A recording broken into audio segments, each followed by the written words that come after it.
Le 2 août, la République démocratique du Congo célèbre désormais la journée du jeune Holocauste, dédiée à la mémoire des victimes du génocide pour les biens économiques, une reconnaissance des millions de Congolais fauchés par les guerres, motivés par des intérêts économiques depuis plus de 3 décennies maintenant. À cette occasion, une messe œcuménique a été célébrée ce samedi 2 août 2025 en la procathédrale Christ-Roi de l'Église catholique à Maendeleo. La cérémonie religieuse a été présidée par le curé doyen de la paroisse, le révérend abbé Deogracias Tuité, en présence de plusieurs hautes personnalités de la province du Tanganyika,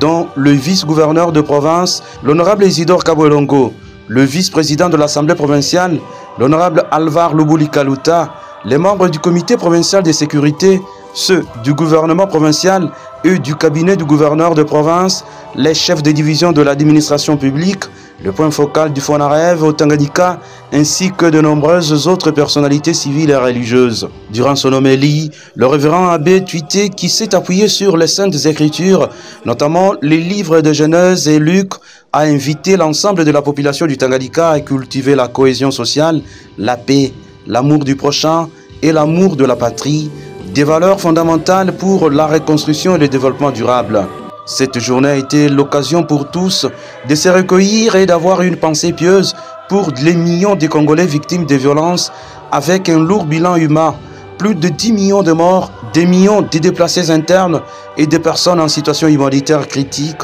parmi lesquelles figurent majoritairement les femmes et les enfants. La présence marquée des autorités provinciales à cette célébration témoigne de leur volonté politique à la consolidation d'une paix durable dans cette province post-conflits intercommunautaires. Et sous le leadership du gouverneur Christian Kitunga Bouteba, le gouvernement provincial plaide activement pour l'opérationnalisation du FONAREV, Fonds national de réparation des victimes de violences sexuelles liées au conflit dans la province.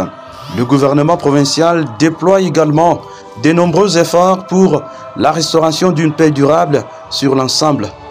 de la province.